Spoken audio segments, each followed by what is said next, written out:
சங்கீதம் 91:14 அவன் என்னிடத்தில் வாஞ்சையாய் இருக்கிறபடியால் அவனை விடுவிப்பேன்.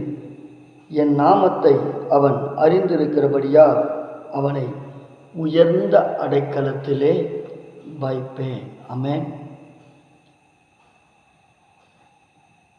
அப்பா இயேசு எதை எதிர்பார்க்கிறார் என்பதை புரிந்து கொள்ளுங்க. தேவனிடத்தில் வாஞ்சையா இருக்கணும். என் தேவன்தான் எனக்கு எல்லாம், என்னை அழைத்த இயேசு கிறிஸ்து தான் எனக்கு எல்லாம், என்னை மறைவிடத்தில் வைத்து பாதுகாக்கிறவரும் நான் ஆராதிக்கிற கர்த்தராகிய இயேசு கிறிஸ்துவே என்று சொல்லி தேவன் மீது மிகுந்த வாஞ்சையோடு கூட அவருடைய சமூகத்தில் வந்து ஆடி பாடி துதித்து வாஞ்சையோடு அவரை ஆராதிங்க, வாஞ்சையோடு அவரை துதிங்க, வாஞ்சையோடு காத்து கொண்டிருங்க. என் தேவன் எனக்கு என்ன செய்வார்?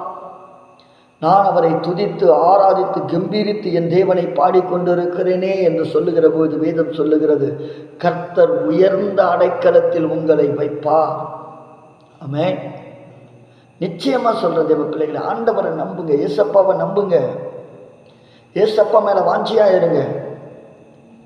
ஒரு நல்ல ஒரு ஆசீர்வாதமான வேலை கிடைச்சா நல்லா இருக்குமே என்று சொல்லி வேலை மேல ஒரு வாஞ்சை ஒரு தாகத்தோடு கூட இருக்கிற நீங்க அந்த வேலைக்காக தேவனிடத்தில் முழங்கால் படியிட்டு வாஞ்சியோடு கூட இருங்க. கர்த்தர் எனக்கு அந்த வேலையை கொடுப்பார், எனக்கு என் தேவன் வருமானத்தை கொடுப்பார், என் கர்த்தர் என் வாழ்க்கையை உயர்த்துவார், என் தேவன் என்னை பழுகி பெருக பண்ணுவார், நான் துன்பத்தை கண்ட நாட்களுக்கு நிகரான ஆசீர்வாதத்தை நான் ஆராதிக்கிற இயேசு எனக்கு கொடுப்பார், என் தேவனே என்னை உயர்ந்த அடைக்கலத்தில் வைக்கிறவர், அவரை துதிப்பேன், அவரை ஆராதிப்பேன், அவரை கனம் பண்ணுவேன் என்று சொல்லி கர்த்தரிடத்தில் வாஞ்சியாய் இருக்கிற உங்களை தேவன் உயர்ந்த அடைக்கலத்தில் வைக்க அவர் வல்லவர் போதுமானவருமாய் இருக்கிறார். நம்புறவங்க ஆமேன் சொல்லுங்க.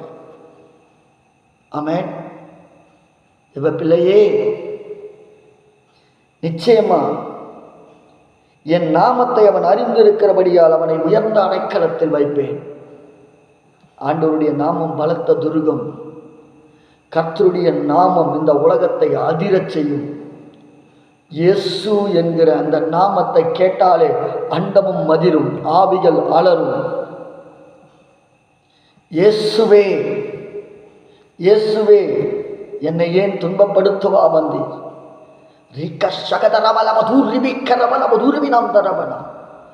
பிள்ளையே, இயேசு என்கிற நாமத்தை அறிந்து அவரை துதியுங்க.